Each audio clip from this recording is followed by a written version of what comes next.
Hello everybody, welcome to Oschersleben as we're all set for our first track action of a brand new season of the DTM here at Oschersleben. Two 45-minute practice sessions coming up. The cars will be on track in around about 4.5 minutes time, and they've already been testing yesterday with 3 sessions, and lots of the teams were here last week with a private test as well, because it's been a long time since the DTM has been to this circuit. 2015 was the last time, so for a lot of the drivers, most of them in fact in the field, certainly in terms of their participation in DTM, the first time for them racing around this circuit. Weather is set fair. It's a beautiful sunny few days that we've got lined up here, around about 22, 23 degrees, little bit of breeze, but perfect racing conditions.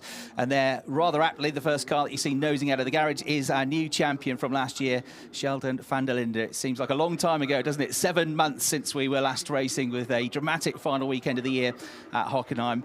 But we're back and very glad to have your company with us for this first free practice session. Let's quickly then, first of all, introduce the voices that you'll be hearing from this weekend. First of all, I'm Chris Hartley. Hello from me. We're here at Oschersleben getting set for a fantastic couple of days of racing. And alongside me in the commentary box, it's hello to Brian Oliver. Hello, Chris. I tell you what, it's so good to be here. The air of excitement and tension. You could almost, what would Murray say, cut it with a cricket stump. It is phenomenal. We just walked into the circuit this morning, and I mean, there's an element of, wow, this is so exciting. DTM, ADAC, Oschersleben, this is going to be a great year. Yeah, another new era for DTM as we run now the whole series by ADAC, and various rule changes that we'll talk about over the session as well for the drivers to get used to. And a great field of cars and drivers as well, with 27 drivers lined up for you. Sheldon van der Linde there, the reigning champion, one of 3 DTM champions that we've got in the field. René Rast back, but with a new team, a new brand this year. A BMW driving out for the first time. He's a 3-time champion. And Marco Wittmann, of course, the 2-time champion, back here, is one of only a couple of drivers that was in the DTM when the championship last came here to race back in 2015. So they can see the entry list, lots of new drivers to get used to as well, because we've got in amongst those experienced drivers, and there, as well as having 3 DTM champions, we've got 10 of the drivers have been race winners in DTM, and between them, those drivers have won 66 DTM races. So you've got that experience, but you've also got some exciting new prospects coming in, with 9 different rookies coming into the championship this year. We've got various teams making their DTM debut, half a dozen of the teams. Emil Frey Racing coming in with a new Ferrari this year.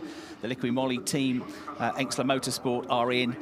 Team BWT, Team Manfilter with Mercedes, Project One coming in as well with all their huge Porsche experience and multiple Porsche Carrera Cup Germany titles. Talksport WRT, who had a guest appearance in the championship the year before last, but this is their first full season in the championship. And one returning team, which is a really great name to have on the grid, with the Manthey EMA team. It's the first time that Manthey have been in DTM for 20 years. They've got a partnership with EMA this season, which is an Australian racing team. So there's the countdown clock, a minute to go.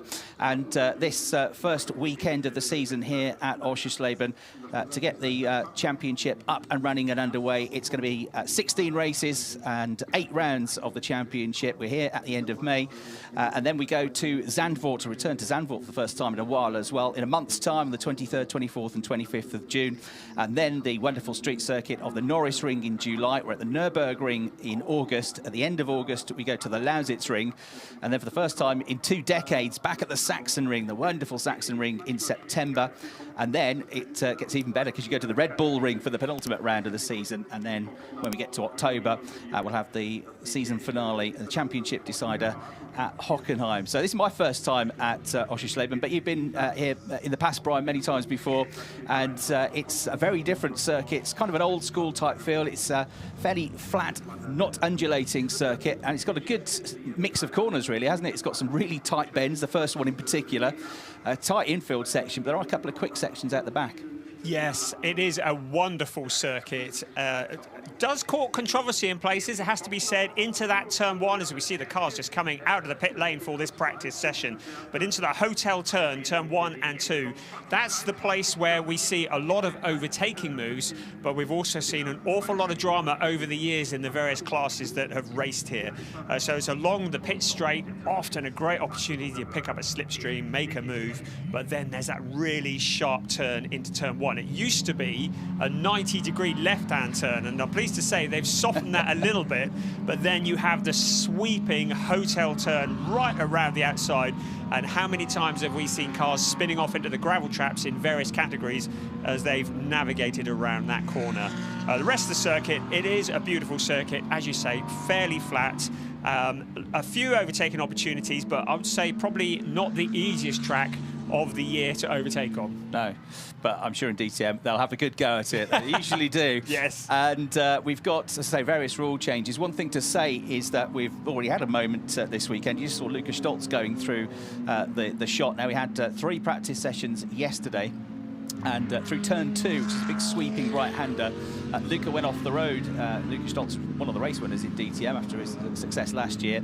And he went straight on. A lot of damage to the front of the car. He'd only done 11 laps in the HRT Mercedes, and that to switch the engine, that to repair the front of the car. So he only did those 10 or 11 laps in the first session yesterday. And he missed both of the second free practice sessions, or test sessions as they were yesterday. That was bad news, because a lot of the teams came here a week ago, Brian, and did some private testing, but HRT was not one of them. So Lukas Stoltz is already kind of on the back foot here, because everybody else has, or most of them have had 2 full days of testing here. Everybody's had at least 1 full day's testing. He's only got 10 laps under his belt so far. And that will really hurt him. It does seem that putting the laps in and learning the circuit and dialing in these cars is critical. And they really came here with a big program yesterday, the HRT team, and they had all sorts of things that they were planning. And as you say, that accident early on took him out of yesterday, so he really is on the back foot. Many of the teams have been chonking in the laps here, both in the pre-season test and yesterday, and have a lot more data than the HRT team have. Now, just going through shot, Lukas out, which is fantastic to see, because Lukas had many of you will know about this, a rather horrific crash right at the start of the season in January out in Daytona, when he was in testing, pre-practice testing before he got to the race, even in the IMSA Sports Car Championship, and broke his vertebra. So it was a really nasty crash, and he's had to go through a lot of rehab to get back where he is. It's amazing, really, that he's been able to get back in the seat so quickly. So he spent a couple of months having rehab, physio, and getting himself right, and he managed to get back in the car with a test day at Hockenheim at the start of May, so only about 4 weeks ago now. And it's great to see him back in action, because of course Luca was one of the star runners in last year's championship, the championship runner-up, one of the drivers that went into that final weekend with a real chance of victory in the 2022 title, and he won on the first race of the final weekend at Hockenheim. It wasn't quite to be for him, sadly. The very likeable Austrian, who is another of the few drivers that has raced here as a DTM driver in the past, albeit, of course, in a very different type of DTM car back in 2015. But a lot of these drivers have progressed up through either in recent years or prior to that, the GT Masters category. So the GT Masters are regular visitors to this circuit, so a lot of them will know the track, won't they? Yes, and as you say, quite a few drivers who have featured in GT Masters, none more so than that man there, Riccardo Feller, a previous champion in GT Masters, and he's the first one who's starting to nail it a little bit. You can see the drivers, a lot of weaving, trying to get heat into those tyres. Of course, tyre warmers not permitted in the DTM, and a lot of these drivers having to get used to a new tyre this year, because everybody's on the Pirellis, the Pirelli new to DTM this year, and you realise that actually the science of tyres really is something quite special, learning how the tyres work and how to get the heat into them. And you can see there, Riccardo Feller, well, it's purple in Sector 1. I think he's still just getting heat into the tyres before he starts to nail it. Nothing competitive on the board yet. Just for reference, the quickest lap that we had yesterday was Lauren Heinrich, who did a 1:22.375. However, last week in the private test, Christian Engelhardt did a quicker time by about 3/4 of a second. He did a 1:21.6 on the private test. So low 1:22s, high 1:21s are the sort of benchmark times so far. But as ever in pre-practice sessions and test sessions, it's difficult to gauge because you don't know what each of the teams are doing in terms of what tyres they've got on the car, whether they're setting the car up for longer runs, what weight they're running on the car, how much fuel they've got in the car. So really, as always in DTM, won't be till we get to qualifying tomorrow in the first 20-minute session that we really know where everybody sits in the order. But those are the kinds of times we'll be looking for. Ricardo Feller is, yes, he's got the fastest lap so far, but it's only a 1:26.749. And former TCR champion Luca Engstrom, one of the rookies in the championship, has gone second with an early 1:27.3. But yeah, Ricardo Feller, I think we want to watch this year because he's got the consistency, hasn't he? He's back with the AB Sportsline team, back in the Audi. Yes, we've got the new tyres, the Pirelli tyres. They've got the new rules to get used to, including slightly longer races for DTM. Rather than 55-minute plus 1 lap races, we go to 60 minutes plus 1 lap, which was great, Brian, because we get a bit more racing to watch now over the course of a weekend. Yeah, more racing is always good, isn't it? So yes, let's see more on the see more action on the track, definitely. Just talking about Ricardo Feller, I was just checking. I want to double check on this. It was 2021. He was the GT Masters champion, and he was very quick around here. The GT Masters drivers really do have something of an advantage. It's an unusual track here, and having knowledge of this circuit really is something that a lot of these drivers need to be competitive around here. Those that have not raced here before have got quite a steep learning curve. You saw Thierry Vermeulen popping up in P4 there. He's done a few laps around here. As Marco Wittmann, first into the 125s. We're slowly getting there, aren't we? Another second off the times. Yeah, the 2014, 2016 champion. Always a BMW man, of course, but he is with a new team this year. I mean, raced with Volkenhorst for the last couple of seasons. Had a really frustrating 2021 and an up and down 2022. There were some highlights, but really it was the last weekend of the season was his best weekend at Hockenheim. He got on the podium twice, including a race victory. He was his only win of the season last year, Marco Wittmann. We know he's a class act, a quality driver, but he's got an exciting new team to be with the Project One team this year. Hans Berns Kamp's team, who won multiple Porsche Carrera Cup Germany Championship titles. And he's not quickest for long, though, because Matteo Drudi, one of our rookies in the Audi, goes to the top of the times. Not yet really quick times, but a 1:23.473 for him. As we see Ricardo Feller that run-through shot again. Just to let you know what's going on with the tyres then and the rules this year for free practice, the Pirelli tyres that we're running for this season. So free practice, you get to nominate 2 sets of slick tyres for each car, which were allocated at the previous event. Obviously that can't happen in round 1 because there aren't any, so normally you'd get those 2 sets of used tyres and 1 set of new tyres, but you do get 2 sets of new tyres for this very first session. And yesterday there were no regulations really because it was a test, so they were running around on new tyres yesterday.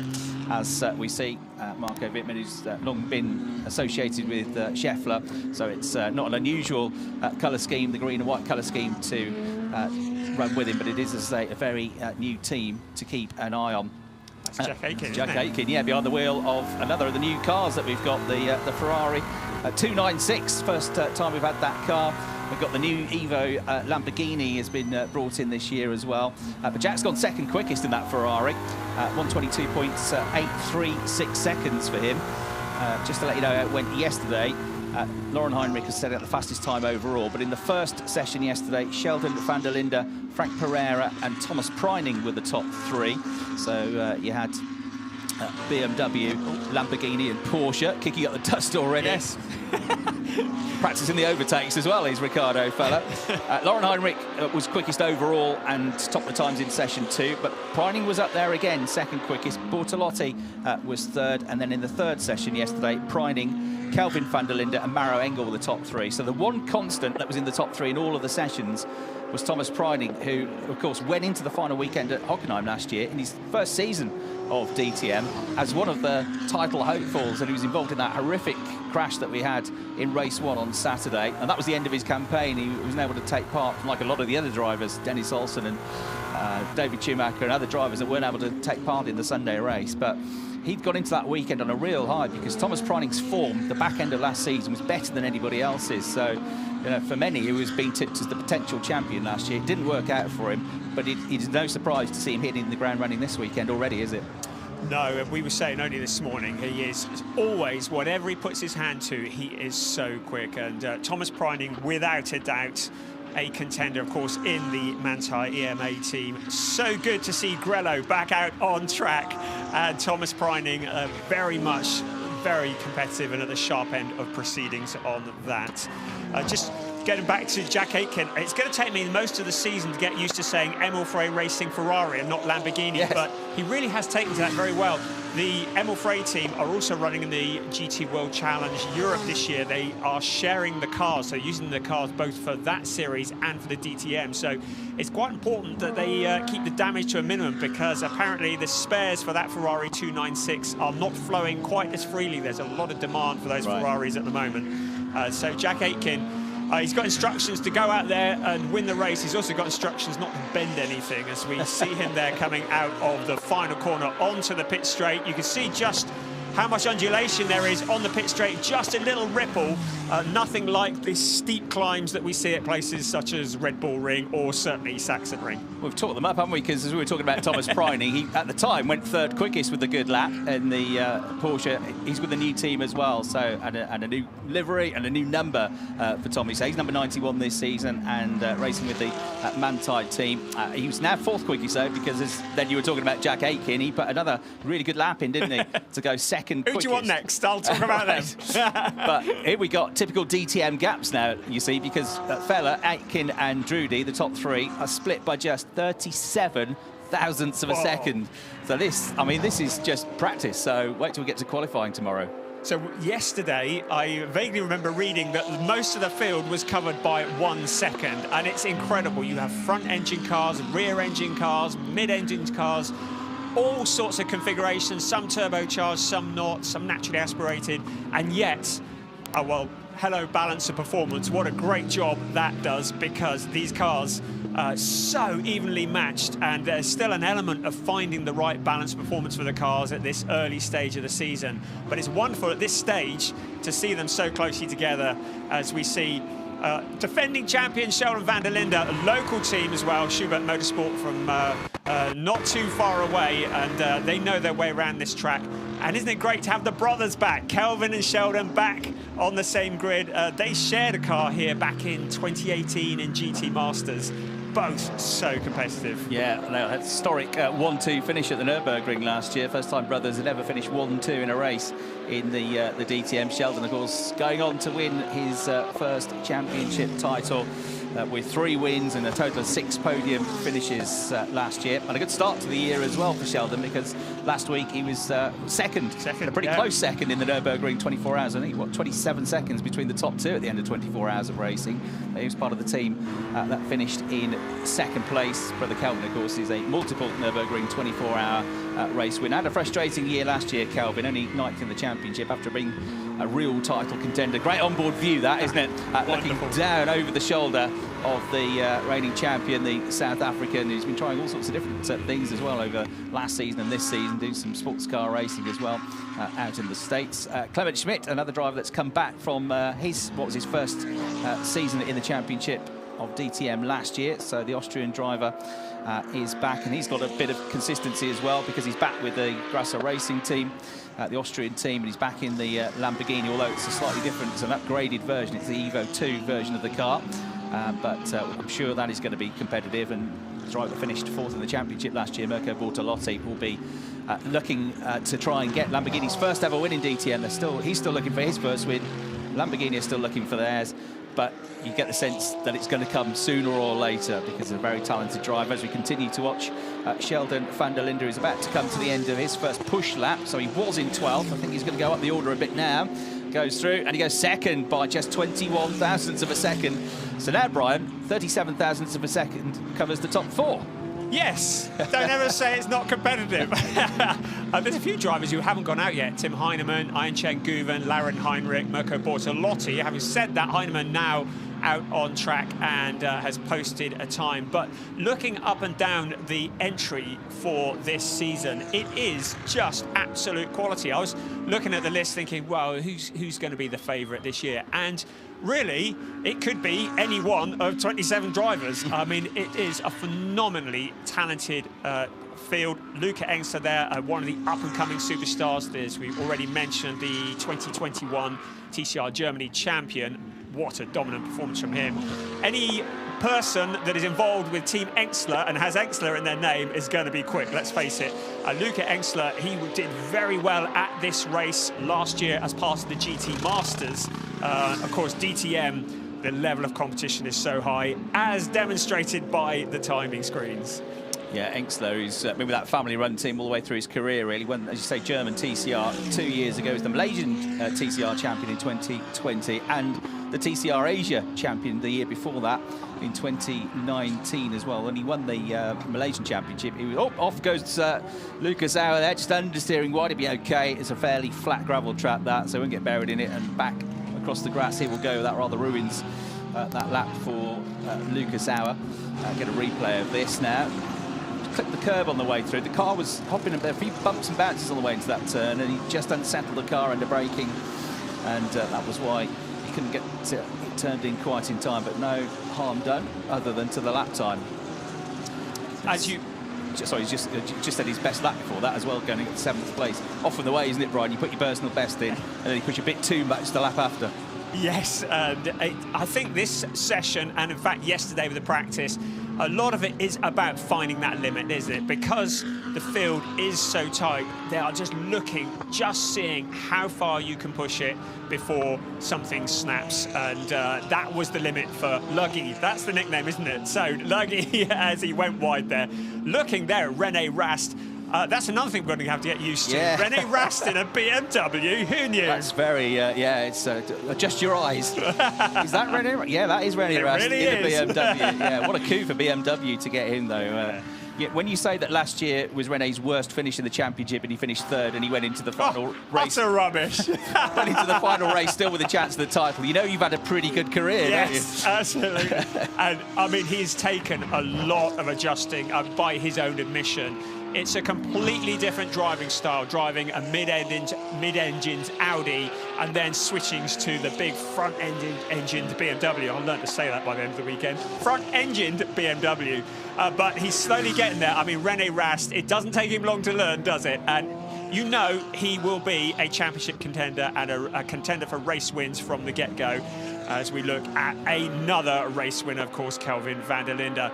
And the 99 of, that's Christian Engelhardt. Good to have Christian Engelhardt, the TopSport WRT Porsche, on the grid as well. Yeah, a guest appearance one weekend last season, but this is, despite all his many years of experience, going to be his first full year in the DTM Championship, so it'll be one to watch. As I say, went well in the private test and did that 1 minute 21.6, which is a second quicker than we've had so far in this session today. So they're all exploring the limits, though. Yeah. Certainly Lucas Auer wasn't the only one to do that.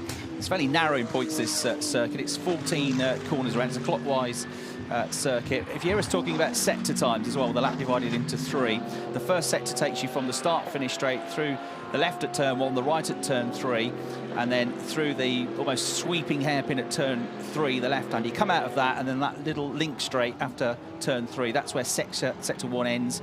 Sector 2 then takes you through the infield, basically, through the double left at turn, or the triple left at turns 4, 5, and 6, through the right at 7, through the chicane sequence at 8, 9, and 10, and then along the back straight. That's where that ends, and the last sector takes you in through turns 11, 12, 13, and 14. As David Schumacher, with a 1:22.412, goes to the top of the times, and Kelvin van der Linde goes second quickest, just a few seconds after. There he is then in the Mercedes, and David Schumacher with a really good lap there, 1:22.412.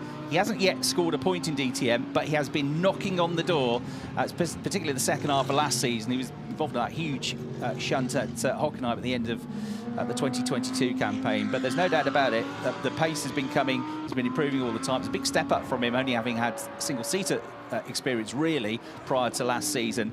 But Schumacher, I think, is going to have big improvements this year in that Mercedes. It's 6.2-litre V8 Mercedes, which belts out around about 550 brake horsepower. Rather nice. So we've got the new Ferrari 296. That's the new car for this year. That's a 3-litre V6 turbo. That's 600 brake horsepower. And the Lamborghini, as I say, is an Evo 2. That's a 5.2-litre V10. naturally aspirated engine. Then you've got the Audi R8 from last year, 5.2 litre V10, the BMW M4, 3 litre straight 6.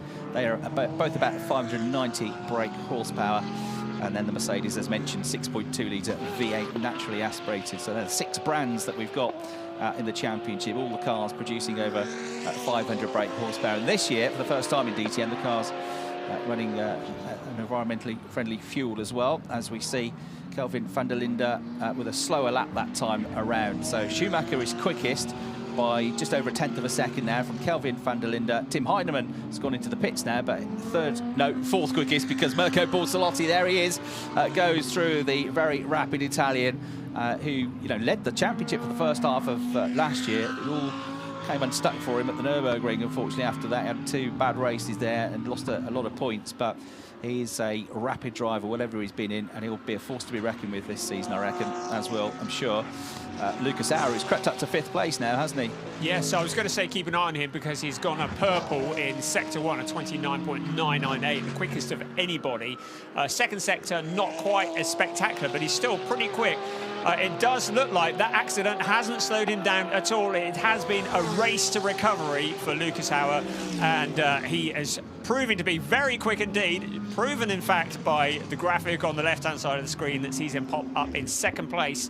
A 1:22.502, so that is just 0.09 slower than David Schumacher, who still leads the way. Mirko Bortolotti also pressing hard in P4. He's also quickest of anybody, this time in Sector 2, and he's looking to move up the timing sheets. But with all of this, these times are not actually meaning anything, especially, we're not qualifying or anything. Ooh. It is practice. Good lap, though. But a very good lap. Despite 2 red sectors, i.e. not the best of anybody, that purple in the middle moves into the top.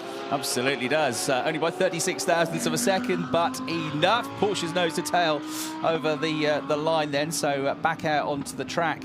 Having dropped down the order a little bit now is Christian Engelhardt, the first one through the shop, and then the number 75 of Lauren Heinrich. 75, incidentally, it's a celebration this year of the 75th anniversary year of Porsche sports cars. So across various championships and Porsche championships across the world, having special safety cars with special retro liveries on, and on some of the race cars as well.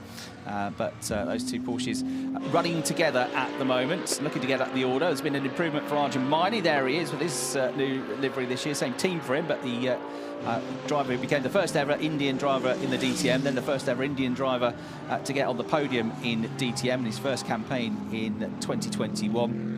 And he didn't get on the podium last year, but 2 4th-place finishes were his best results, including a very good 4th-place finish towards the end of the season at the Red Bull Ring. So Arjun back here, but Bortolotti setting the benchmark time. So Lamborghini quickest, Mercedes 2nd and 3rd with Schumacher and Auer, who's 3rd now, with Kelvin van der Linde's Audi being the highest placed Audi in 4th.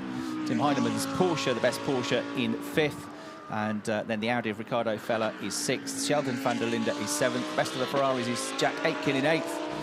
Who has, for a number of years, the last few years now, been a development reserve driver for the Williams F1 team. Had 1 Grand Prix outing, Bahrain Grand Prix, a few years ago, when his team leader at the time, George Russell, was standing in for an ill Lewis Hamilton. So George drove the Mercedes before he was a full-time Mercedes driver. And so the seat became vacant at Williams, and Jack Aitken got to race in the Grand Prix and got a 16th place finish. But a very accomplished driver, Jack, who's been getting in some good GT results over the last couple of seasons as well, as Lucas Auer bails for the pits. We've got a bit of quiet now because we've got, out of the top 13, 11 of them in the pits at the moment. Yes, 12 now, actually. Peeling off. Going back to Jack Aitken, of course, he won in GT Masters at Zandvoort last year and has proven very, very quick. He had that big accident at Spa the year before, I think it was. We saw the car at the top of Eau Rouge have a monstrous, a rapid disassembly, unscheduled disassembly, as Elon Musk would call it. And he had quite a lot of work to get back up to speed after that. Jack Aitken did. He injured himself quite badly. But last year in GT Masters, sharing with Albert Costa last year. What a duo they were. Ooh, I like that, and that on board. That's lovely. It's great. The yellow Mamba into the pits, and great to see the yellow Mamba. It's arrived in DTM, that legendary paint scheme, and That's something that is iconic in the world of GT racing. Of course, Maro Engel at the wheel of that car. We mentioned Lucas Stoltz earlier. Good to see he's got a time on the board after his crash yesterday. They've clearly got that car back together. 21st to 123.160. So good to see Lucas Stoltz out. Maro Engel has yet to put a competitive time on the board, as too is the case for Yusuf Vega. But they're just doing what looks like installation laps and exploratory laps at the moment. And I dare say that as the session closes, we will see some competitive times from them. I expected quite a lot from Maro Engel this year. It's never quite happened for him in DTM, and when he came in the Class 1 era, as understeering wide is Ricardo fella. Quite a few understeering moments, isn't there, out there? So I wonder if the track is suffering a little bit of lack of grip at the moment, or they're just all pushing that a little bit harder on these tyres. But get a replay of this moment now. It's the same sort of thing, actually. Just clip the inside curve. It's where Lucas Au went off earlier on, and it wasn't as bad. But it's just, I think, clipping that inside curve. It's bumpy there afterwards, and the car just gets a little bit unsettled. But he caught it very quickly, the Swiss driver, one of the winners last year. It was a great weekend he had at Imola. Some ups and downs last year, but again, he's a very rapid driver, and he teammates last year, of course, to René Rast and Kelvin van der Linde, so we'd have learned a lot from those two drivers. But Maro Engel, yeah, he's been successful in everything else, hasn't he? It's never quite happened in DTM. He had the one win in the Class 1 era from the back of the grid, actually, over in Russia.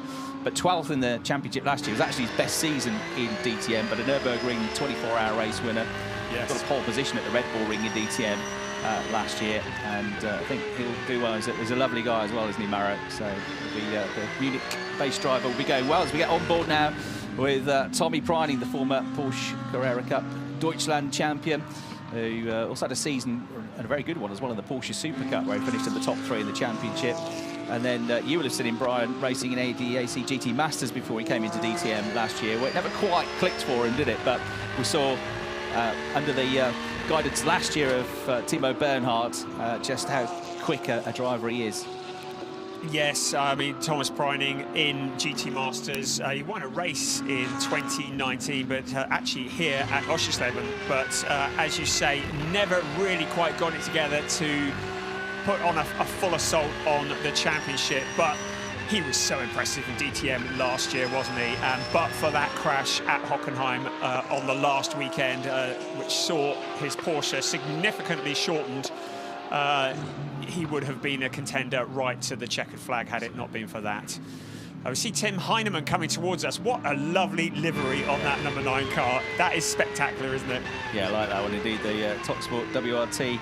Tim Heinemann, number 9 at Porsche, staying right into the eyes of Thomas Preining there. Just looks so relaxed in the car, doesn't he? And still a young driver in his early 20s. He, before he came into car racing, utterly dominated the Junior Rotax Max European Karting Championship, when all of the rounds in that one, and the young Austrian from Linz will be a force to be reckoned with in the number 91 car, because he was not very long ago 3rd quickest, but because everybody else has been improving, he's down to 15th place at the moment. 15th, Brian, but only 0.4 of a second off the fastest time of the session. 0.4 of a second. You think to yourself, well, surely you just brake a little bit later or just do something. 0.4 is absolutely nothing, but for these drivers, it is massive. I mean, 0.4, he'll be clutching his forehead going, how can I find that much? It is insane, the differences between these cars. We were talking about the Tim Heinemann livery just now. I was reading about that TalkSport had almost 200 designs that they were trying to choose from, but then it was a partnership with JP Performance that helped them to finally decide on that striking livery that we see. Of course, JP Performance, another very well-known GT racing team, not in DTM this year, but it was that collaboration. They went through 200 designs, but boy, did it pay off, because it is a spectacular-looking car. Yeah, looks great, doesn't it? Top 10 finish for Tim Heinemann in the Nürburgring 24-hour race last week, and it's his familiar name to the paddock because he was the DTM Trophy champion last year, driving a very different type of car with the Toyota Gazoo racing team. He got 6 wins last year, 2 each at Lausitzring, Nürburgring, and then a win at Spa and a win at Hockenheim as well, to get what was his 2nd championship title. Did a half a season the year before that. The year before that, 2020, he got 7 wins across the course of the season. As we go back to Ricardo Feller now, he's still in the top 6 currently. His last lap was a 1:23.036. His best lap is a 1:22.670. The quickest driver on track at the moment, currently out there, is I think Kelvin van der Linde is the only one in the 1:22s at the moment. So a few drivers in the 1:23s, quite a few in the 1:24s. But as I say, they're not just trying to get individual quick lap times. You want a car that is going to work and look after its tyres for a longer duration when you get to building the car up and the setup of the car up for a race distance. Yes, I think in these free practice sessions, it's sometimes tempting to get mesmerised by the clock when in fact a lot of them are looking for that long run pace, getting a setup so that the car does go the duration. And certainly the Porsche drivers have complained a little bit about the fact that they're struggling to get the tyres up to temperature on the front of the car because the weight of a Porsche is further back because it's rear engine, and it takes them 2 or 3 more laps, they believe, than some of the other cars to get heat into the front tyres. Therefore, they don't have the brakes and they don't have the steering that some of the other cars do have. And getting that balance, getting that setup, this is where these free practice sessions are critical. Of course, the track is evolving as well as more rubber goes down, and the track is getting warmer because it's a beautiful sunny day here. And so the track is evolving, learning the track, learning the car. So certainly not all about the lap times, is it? No, absolutely not. There's no prizes for being fastest in free practice, although it's nice to have the bragging rights, isn't it? Yes. When you get towards qualifying tomorrow, that's for sure. Just watching Sheldon van der Linde, first ever African champion of the DTM. And again, into turn 2, which is where Lucas Stoltz had that big off yesterday, where Lucas Auer, we've seen having a big moment, and we've seen Ricardo Feller there as well. Yeah, definitely gets a bit unsettled, the car. Sheldon caught it and was fine. And first time looking at the number 90 Mante Porsche of Dennis Olsen. He'll be a force to be reckoned with as well, finding the limits and exploring the limits. Dennis in his 2nd season of DTM, but he was a race winner at Spa last year with Porsche, and he's absolutely nailed it through that final 14th corner. So Olsen about to go over the line. 11th place, though, is as good as it gets for him. Was that, I was Jack Aitken in the background. I think it might have been Mick Wiesofer who had a bit of a wide moment in the background as well.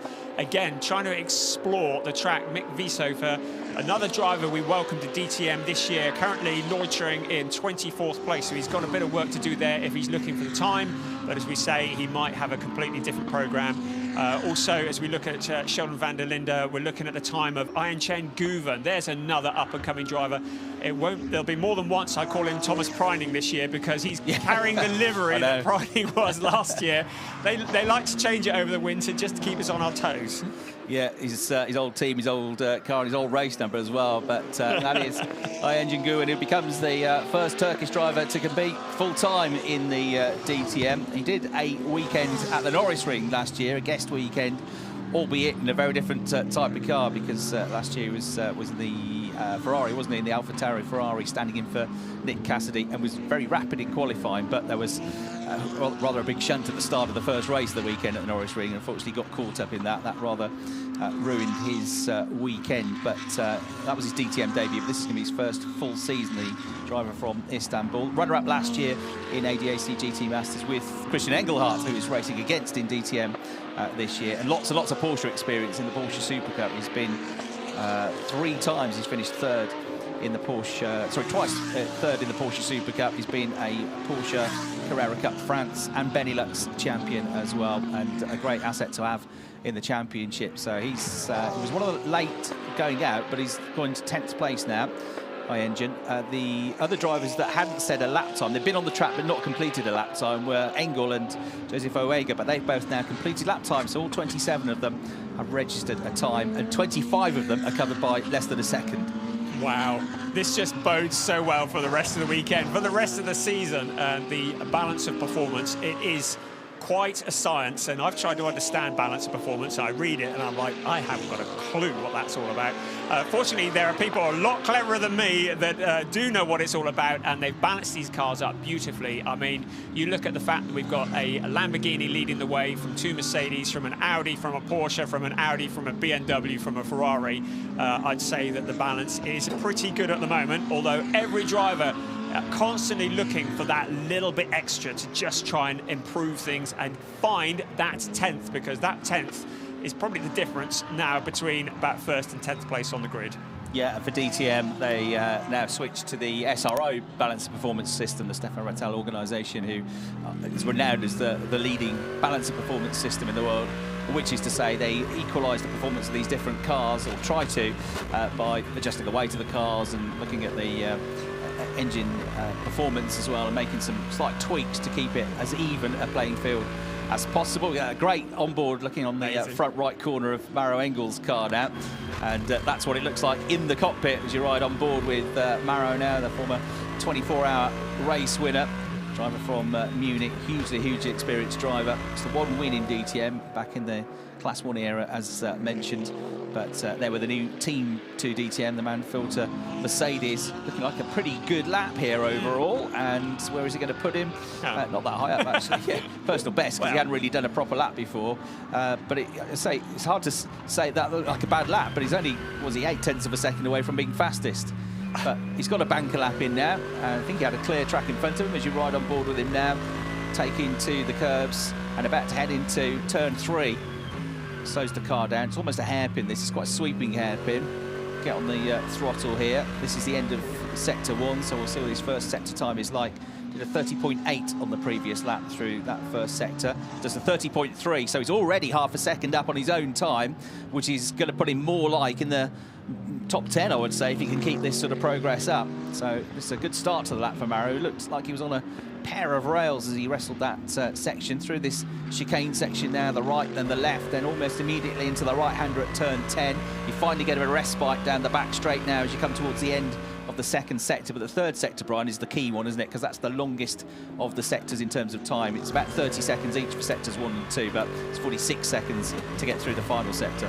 Yes, and at the end of it, you've got that long corner on to the pit straight, and you've got to get that right. And he takes a very wide line there. You see the back end just stepping out slightly around the final sweeping corner, past all the gravel where other people haven't been quite so successful, and out along the pit straight. He stops the clock, and still not moving up the table that much, but again, he might just be on a different program to some of the other drivers.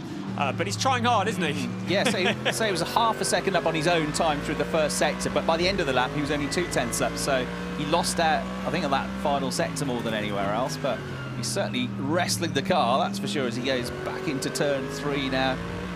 You real sense of the speed of these cars. Yesterday through the speed traps, Brian, the top speed was registering at about 242 kilometres an hour. That's pretty insane. mega, that, isn't it? That is insane. Yeah, they're not hanging about, are they?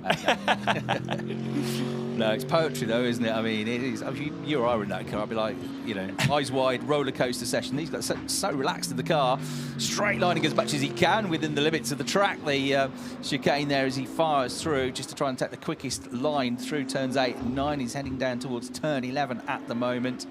But yeah, again, he's up in the first sector, but he's losing out in the middle of the lap a little bit. Christian Engelhardt, meanwhile, has gone into 11th place now in the Porsche, just behind Guwen, just ahead of Olsen. 3 Porsches together in 10th, 11th and 12th. Bortolotti, quickest time so far still of the session with a 122.376. The next 5 drivers behind him, Schumacher, Auer, Kelvin van der Linde, Heinemann and Feller, are all in the pits at the moment. And Sheldon van der Linde, who's 7th, has also come into the pits. So an opportunity for others to get up the order a bit now. Maro Engel's last lap, though, did creep him up to 12th position. And then we've got the drone shot. Wonderful. The drone is back. Wonderful. That's a great shot. It struggles to keep up with some of these cars. Actually, if you watch the GT Masters coverage from last year, it actually crashed. No, it never happened. It never happened. Yeah, they don't crash. But wonderful shots from our production team here. What a great job they are doing already this weekend. So excited for the pictures they're bringing us over this weekend. We continue to follow the Yellow Mamba, currently in P12, looking to improve, but the first sector wasn't especially great, and it's a bit of a wild ride, really, using a little bit of the track extra than he might have originally anticipated, as we see René Rast just disappearing at the front of the shot. But he's giving it everything at the moment, isn't he? Maro Engel, currently in P12, looking to improve, and the Yellow Mamba continues on its way. Yeah, and I said to you, this is my first time at Oschersleben. As he comes into the pits now, I think I've already decided I love turns 8 and 9. That chicane sequence, the cars just dance through there, don't they? It's fantastic. Well, they're like, chicane, what chicane? I'm going straight over the top. I think our director did put a camera somewhere near the chicane one year, and it didn't last very long in one of the bollards because the drivers they pay no attention to chicanes. They just decide to straight line them. So better lap for Maro. He's gone up to 7th place now. He was actually down a little bit in the first sector, but he's figured out the middle of the lap now, and that was utterly committed, wasn't it, that lap? So he is 7th with that. And so far as brand-wise, you'd say that the two that are not up there, but again, it's not necessarily anything to worry about because it's free practice and you don't know what they're doing. But the BMWs, the highest placed is Sheldon van der Linde in 8th. You've got René Rast back in 14th. Marco Wittmann, he's back in 25th place at the moment. And the Ferraris, Jack Aitken's 9th. And Thierry Vermeulen's back in 22nd position. So it's sort of, well, Lamborghini of Bortolotti is often the case, is the quickest Lamborghini. But the Mercedes and the Audis, the Porsches are all there or thereabouts in this session. Yes, and a fair mixture up and down. Of course, this could potentially be one of the last years that we see Audi on the grid. We sincerely hope not, but Kelvin van der Linde certainly leading the way for Audi at the moment in that 4th place. And we continue on another lap. Mauro Engel, yes, 2 green sectors. What's this one going to do? Looks good, doesn't it, the lap? So he's on for a personal best. Does he achieve it? 122.6 becomes 122.5. That's enough to get him from 7th up to 4th place. So he's had, 4, 5 quick laps on the trot now. And the impressive thing, Brian, is pretty much each one has been quicker than the previous lap. He's just found a bit more time, just chipped away at it, hasn't he? Well, that's the kind of machine that Mauro Engel is. I don't mean that as an insult, but it's a driver who completes the lap, he learns, he finds out where the limit is, he applies that on the next lap and the next lap and the next lap, and that is classic Mauro Engel, isn't it? I mean, he was loitering at the bottom of the timesheet so much of the session. He hasn't suddenly burst up into pole position, fastest time, but we've just seen him every lap just nibbling away, getting quicker, finding the limits, and there again, shortcutting the chicane, as indeed they all have on that particular corner, and out onto the straight. Red in the first sector means he hasn't set a personal best. Wasn't far off though, was he? It was only half a tenth, I think. So little bits, isn't it? Little bits. And of course, he's probably now taken the best out of the tyres for this session. So the tyres are going to start disappearing from this point onwards. The commitment he shows through some of the corners, you think that's a brave driver. And I was just looking back to see what it was he won at Macau. He was a Macau GT Cup winner back in 2014 and 2015. And you have to be brave to take on the barriers at the streets of Macau, don't you? So, Blancpain the champion as well, as I mentioned. Nürburgring 24-hour race winner as you ride on board with him once again. So, a 1:23.2 the last lap. That was about 7/10 off his best lap of the session so far. But got a good half a dozen laps out of those tyres, didn't he? Yes, and of course, he also needs to learn how to run and put good times in on worn tyres, because the tyres are not going to be fresh for the whole race. Of course, we do have a pit stop with tyre changes at some point during the race, but you are going to do at least half an hour of the race, but potentially on the same set of tyres, and so it's learning how the tyres are when they're worn. Of course, the pit stop rules have all changed for this year with a pit window. Yeah, with it now being with a slightly longer race of 60 minutes plus 1 lap. It is a much narrower pit window now than we had last year. So it's between the 20th and 40th minutes in the middle third of the race where they have to do their mandatory pit stop. No mandatory minimum pit stop time. In and out as quick as you can. Change the rears first, change the fronts, no refueling.